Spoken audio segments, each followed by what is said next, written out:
अवंतिका, पहले ये बताओ, कल जो हमने पढ़ा, मैं आपके पास आया कि मुझे इनकम टैक्स की रिटर्न भरवानी है, मुझे बताओ मेरा कितना टैक्स बन रहा है। तो सबसे पहले आप क्या पूछोगे मेरे से?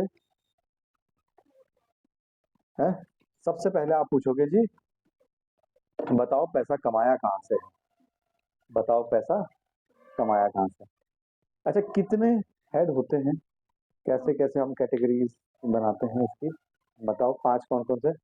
income under the head salary, income under the head house property, income under the head profit and gains of business and profession, income under the head salary, gross total income, income from other sources, ये 5 head हो गए। ठीक है, head 5 ही हैं। Head कितने हैं?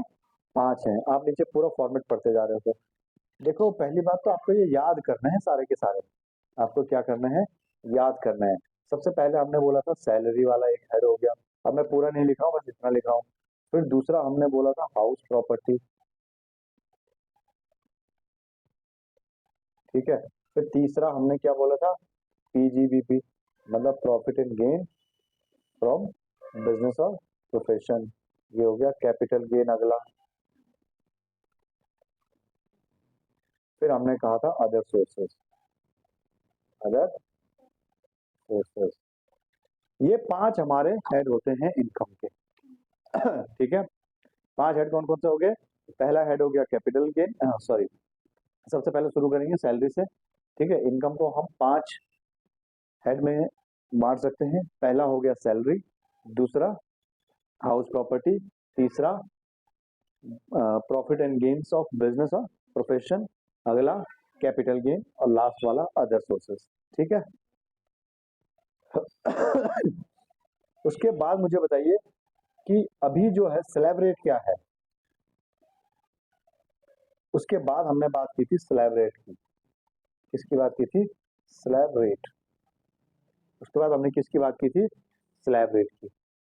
कैसे कैसे था slab rate? Up to 3 lakh, सबसे पहले 3 लाख तक नील, उसके बाद और नेक्स्ट 4 लाख 5%, फिर 3 लाख तक 10%, फिर नेक्स्ट 2 लाख पे 15%, फिर नेक्स्ट 3 लाख पे 20%, एंड बैलेंस अमाउंट पे 30% हमारे स्लैब रेट थे। उसके अकॉर्डिंग आपको टैक्स निकालना आ गया था, उसके अकॉर्डिंग टैक्स निकालना भी आ गया था। ठीक है। उसके बाद हमने कुछ बात और की थी, एक हमने हेल्थ एंड एजुकेशन सेस की भी बात की थी, HEC। कितना परसेंट लगता है ये? 4%। 4% किसका? टैक्स का, जो आपका टैक्स बनेगा उसका 4% लगेगा।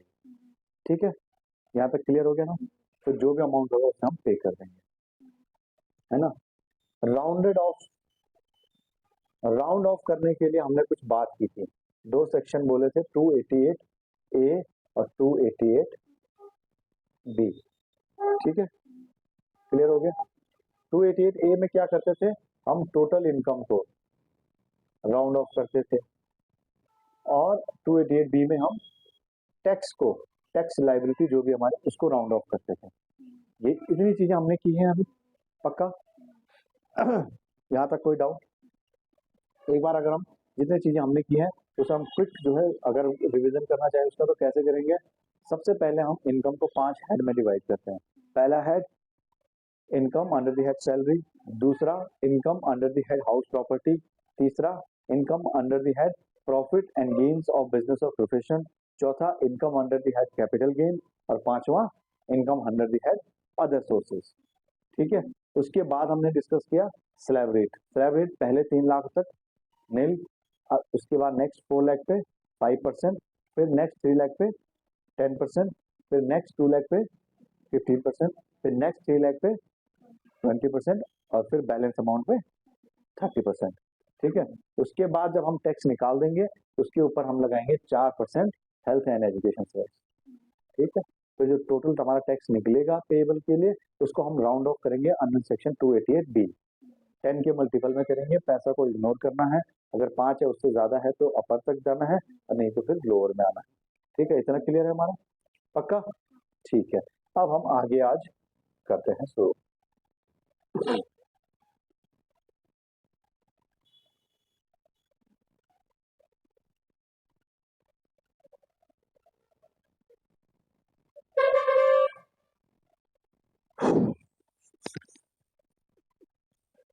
टू 288A और 288 tax liability of individual. Okay, अब आता है एक इंपॉर्टेंट चीज, अगला question, explain previous year and assessment year. जो मैं आपसे बात कर भी रहा था ना, परसों हम बोल रहे थे कि competition of total income of mister x और फिर नीचे असेसमेंट ईयर प्रीवियस ईयर लिखते हैं हम। तो अब वो आ गया हमारे पास कि एक्सप्लेन प्रीवियस ईयर क्या होता है और असेसमेंट ईयर क्या होता है। समझ गए? तो आप पहले यहाँ से एक बार रीड करते हैं, फिर मैं आपको वैसे समझाता हूँ। एवरी पर्सन हैज टू पे tax on income of a particular financial year and such year is called previous year. Further computation of income and tax liability is computed in the subsequent year and it is called assessment year। ठीक है, देखो क्या कहना चाह रहा है ये कह रहा है, देखो जी आपने एक काम करना है, जैसे अभी जो साल खत्म हुआ है हमारा 1 अप्रैल 2024 से 31 मार्च 2025 तक, ये साल खत्म हुआ हमारा, है ना, 31 मार्च को खत्म हो गया। तो इस साल में हमने क्या किया होगा, ये कौन सा ईयर है, 24-25, है ना। तो 1 अप्रैल से 31 मार्च तक हमने इनकम कमाई होगी, हमारी बहुत सारी इनकम हुई होगी। ठीक है, इसके ऊपर हमें टैक्स देना है। ठीक है, अब नया साल कब से शुरू हो चुका है, 1 अप्रैल 2025 से लेके 31 मार्च 2026 तक, ये नया साल चलेगा ना। तो इस साल की इनकम है जो हमारी, उस पर टैक्स हम कब दे रहे हैं, इसी साल में तो दे रहे हैं, क्योंकि ये तो शुरू हो चुका है।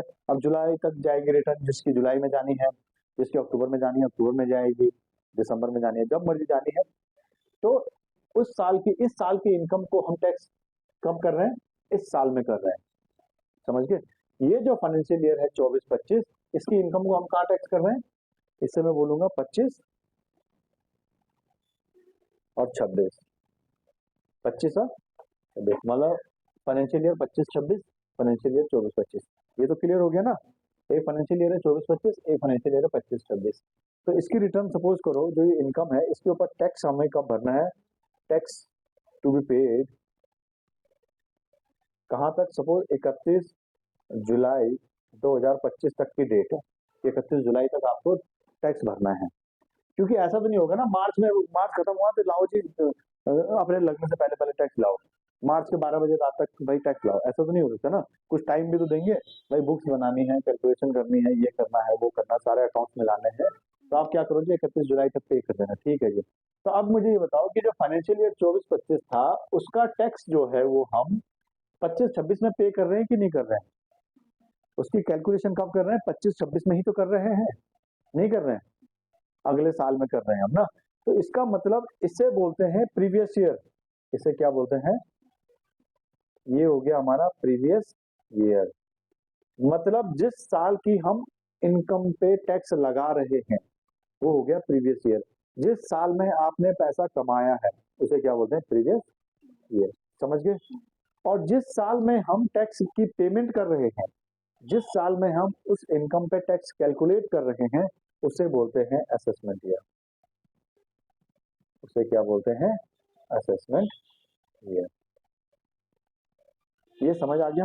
असेसमेंट करना मतलब हम असेस कर रहे हैं उसे, चेक कर रहे हैं उसको। ठीक है, तो जिस साल में हम असेसमेंट करते हैं वो असेसमेंट ईयर होता है, और जिस साल का हम कैलकुलेशन कर रहे होते हैं वो जो होता है प्रीवियस ईयर होता है।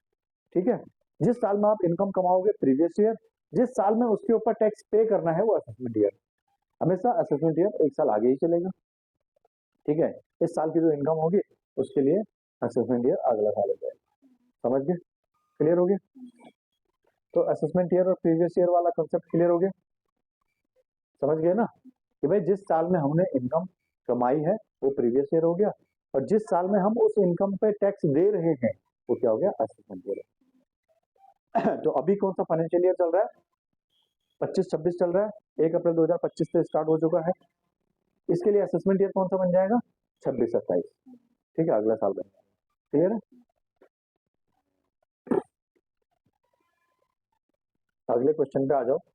एक्सप्लेन बजट, फाइनेंस बिल और फाइनेंस एक्ट। क्या कहता है, every year budget is presented in general in February and all the amendments are given in general in the budget. सारे होते हैं जो बजट में ही सारी अमेंडमेंट दी जाती हैं। Budget presented in 2024 shall be called budget 2024 and subsequently it will be called finance bill 2024, and after it has been passed by the parliament and signed by the president it will be called finance act 2024। देखो सबसे पहले क्या बनेगा, budget present होगा, bill बनेगा, ठीक है, उसे बोलते हैं बिल, हर साल फरवरी में प्रेजेंट होता है। उसके बाद क्या होता है, उसे पार्लियामेंट में रखा, जैसे कोई भी बिल बनाया हमने, लोकपाल बिल है, अलावा बिल है, फलाना बिल है, कोई भी बिल बनाते हैं, कोई भी नया कानून बनाना, सबसे पहले बिल बनेगा, उसको पार्लियामेंट में रखा जाएगा, ठीक है। फिर अगर पार्लियामेंट में वो पास हो गया तो कहाँ जाएगा, प्रेसिडेंट के पास जाएगा। प्रेसिडेंट ने अगर उसे अपनी असेंट दे दी तो क्या बन जाएगा, देन इट बिकम्स एक्ट, ठीक है, फिर वो क्या बन जाता है, हमारा एक्ट बन जाता है। तो पहले उसे हमने बजट बोला, फाइनेंस बिल बोला, फिर वो पास हो गया तो फाइनेंस एक्ट बन जाता है, ठीक है, क्लियर हो गया, समझ गए। अच्छा, अब हम सेस कर चुके हैं और प्रीवियस ईयर वगैरह सब कुछ कर चुके हैं। अब आप जो है कुछ क्वेश्चन आपने किए भी हैं, किसी क्वेश्चन में आपको कोई दिक्कत आ रही थी कि नहीं आ रही थी, किसी क्वेश्चन में कोई दिक्कत तो नहीं आई, नहीं। अब आगे चलते हैं। Explain surcharge in case of individual. Explain surcharge in case of individual, मतलब अगर इंडिविजुअल्स है तो उनको क्या करना पड़ता है, कुछ सरचार्ज भी पे करना पड़ता है। एक तो हमने इनकम टैक्स पे किया सबसे पहले, उसके ऊपर हमने हेल्थ एंड एजुकेशन टैक्स भी लगाया, ठीक है। अब कह रहे हैं नहीं जी आप एक काम करो, इंडिविजुअल्स के केस में, सबके केस में अलग अलग रहेगा, बट सबसे पहले हम किसका पढ़ रहे हैं, इंडिविजुअल का पढ़ रहे हैं। कि देखो जी आपको जो है सरचार्ज देना पड़ेगा, सरचार्ज देना पड़ेगा। अच्छा जी, कब देना पड़ेगा, जब आप मोटी पार्टी बन चुके हो, आपकी इनकम 50 लाख से ज्यादा चली गई, अब आपके ऊपर एक चीज और लगेगी जिसे हम सरचार्ज नाम देंगे। आपकी इनकम 50 लाख से ज्यादा चली गई, 1 करोड़ तक है, तो आपको सरचार्ज देना पड़ेगा। अच्छा 1 करोड़ से भी ज्यादा चली गई, अच्छा फिर भी सरचार्ज देना पड़ेगा, और ज्यादा देना पड़ेगा 2 करोड़ तक।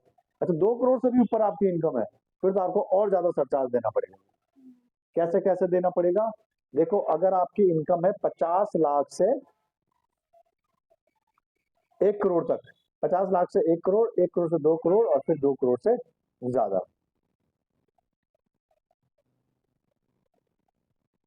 ऐसे आपने याद रखना है इसको, 10, 15 और 25।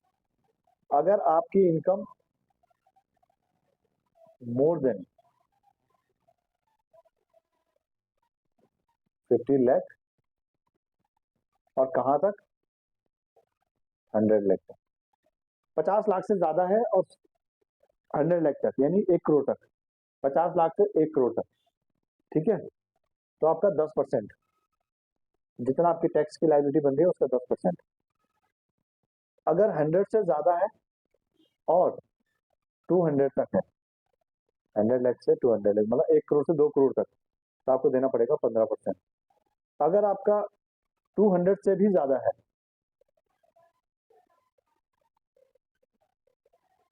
तो आपको देना पड़ेगा 25%, समझ गए। मतलब ये सरचार्ज लग जाएगा, एक्स्ट्रा एक और चीज आपको देनी पड़ेगी अगर आप मोटी पार्टी हो, 50 लाख से ज्यादा कमा रहे हो तो, ठीक है। कि भाई तुम इंडिविजुअल हो, 50 लाख रुपए तुम कमा रहे हो, भाई गरीब लोग क्या खाएंगे, लाओ जी टैक्स सरचार्ज भी लाओ, ठीक है, समझ गए। तो पहले हम क्या करेंगे, अब एक क्वेश्चन करते हैं कि सरचार्ज निकालेंगे कैसे, ठीक है।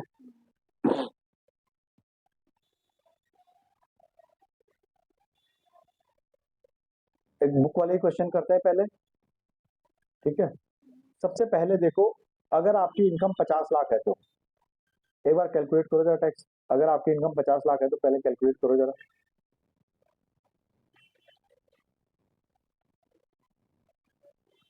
क्वेश्चन है, Mr. X has total income rupees 50 lakh. पहले ये बताओ, अभी हमने बोला 50 लाख से ज्यादा अगर है तो सरचार्ज लगेगा, तो 50 लाख है तो क्या 50 लाख पे भी सरचार्ज लगेगा? आपको वर्ड ध्यान से पढ़ना है, ठीक है। हमने कहा 50 लाख से ज्यादा है, इसका मतलब 50 लाख तक कोई सरचार्ज नहीं लगेगा, ठीक है। बट 50 लाख पे एक बार इनकम निकालो आप। कैसे निकालेंगे? टोटल इनकम कितनी हो गई? 50 लाख। उसके बाद ऑन फर्स्ट 3 लाख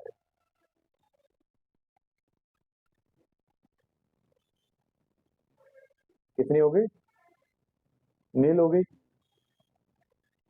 फिर ऑन नेक्स्ट 4 लाख कितनी बन जाएगी? At the rate 5%। कितनी हो गई? 20,000 रुपए हो गए। फिर ऑन नेक्स्ट कितने? 3 लाख पे एट द रेट 10%। कितना हो गया? 30,000 हो गया। फिर on next 2 lakh at the rate 15%। कितना हो गया? 30,000 हो गया। फिर कितने हो गए आप? ऑन नेक्स्ट 3 लाख पे कितना? At the rate 20%। कितना हो गया? 60,000। और फिर on balance amount, on balance, अब बैलेंस कितना बच गया? 35 लाख रुपए बच गया। 50 लाख थी, 50 लाख में से 3 4 7 3 10 और 5 15 निकल गए। कितने हो गए? 35 लाख बच गए ना। बैलेंस 35 लाख। 35 लाख पे कितना? 30% देगा पे। तो 35 लाख का 30% निकालो जरा, कितना बनता है? कैलकुलेटर आप कर सकते हो, कैलकुलेटर यूज कर सकते हो।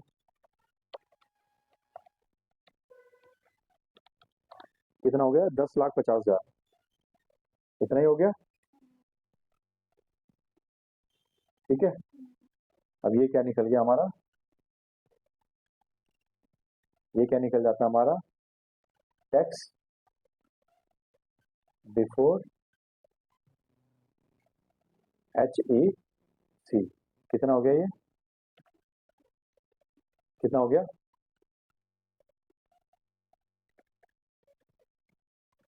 11,90,000, ठीक है। मैं इसमें ऐड करूंगा HEC एट द रेट 4%। कितना हो गया? 47,600। अब क्या निकल गया? टैक्स लाइबिलिटी कितनी हो गई मेरी? कितना टोटल हो गया? 12,37,600। देखो यही बन रहा है, पक्का चेक करो एक बार। यही है ना? क्लियर हो गया? ये पैटर्न ओके है, ठीक है। इसी पैटर्न से आपने आगे करना है, अगर क्या है सरचार्ज वाला नहीं है। अब एक क्वेश्चन आपने करना है 70 लाख का। पहले 70 लाख पे आप टैक्स निकालो एक बार। देखो 70 लाख पे आप क्या करोगे, जब आप नीचे आओगे ना, तो जहां पर आपने 30% तक निकाला, उसके बाद आप टैक्स बिफोर HEC लिखते थे ना हम, तो आपने वहां पे लिखना है टैक्स बिफोर सरचार्ज। इसका मतलब पहले क्या होगा? टैक्स निकलेगा, फिर उसमें सरचार्ज ऐड होगा, फिर उसमें HEC ऐड होगा, HEC लास्ट में ऐड होगा, ठीक है। समझ गए? अब एक स्टेप बीच में बढ़ जाएगा। चलो, अगर इनकम हम एज्यूम कर रहे हैं 70 लाख, और नेक्स्ट क्वेश्चन इज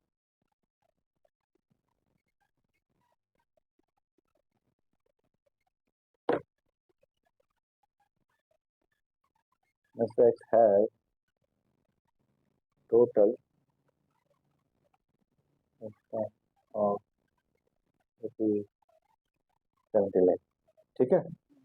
तो आप इसका टैक्स जो है कैलकुलेट करो जरा।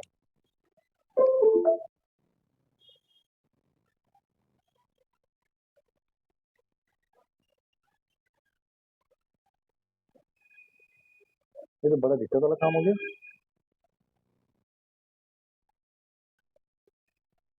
ये लिख क्यों नहीं रहा था मैं?